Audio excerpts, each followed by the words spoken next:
Europeans who visited the US, what made you go what the F? Portion sizes and adverts for substances would be the big two. All the other differences would be either stuff you don't experience on holiday or the kind of differences you'd expect from another country. But the meals were just unbelievably massive, and having people hawk serious medication to you through the TV was very jarring.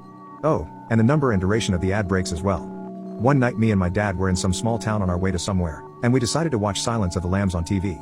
The ad breaks towards the end were insane and completely ruined the film. They managed to put one in the middle of the effing finale. Remember the bit where Clarice finds the well, and then the lights go out? That's where the pricks put an ad break. The first time I went to Walmart was the last. We went there to buy a SIM card and some groceries. The shop was too big for my liking. We found out that we could buy a pet fish, car parts, and shoes. My father and I had to split ways to find all of our groceries, and it took us at least 3 hours. My dad was literally lost and had to ask for directions 20 times before he could find the checkout. While in the queue for the checkout, we were next up and they just decided to close the lane. We had to re-queue somewhere else. I was staying with the nicest family ever. They worked extremely long hours and lived in the suburbs. I wanted to cook for them as a surprise and set out to the store on foot, with an empty backpack for the groceries. Had to walk along the curb of, and then cross, an 8-lane highway to get to the store. Then was stopped by police on the way back. They were very friendly, just wanted to know where my car had broken down.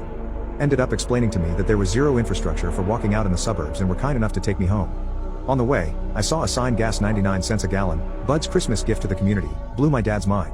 When I told him later. Got home, thanked the nice officers, and made a vegetable casserole. When my wonderful host family came home, they were blown away but also extremely worried. They seemed to enjoy the food but asked me why the portions were so small. I was very confused.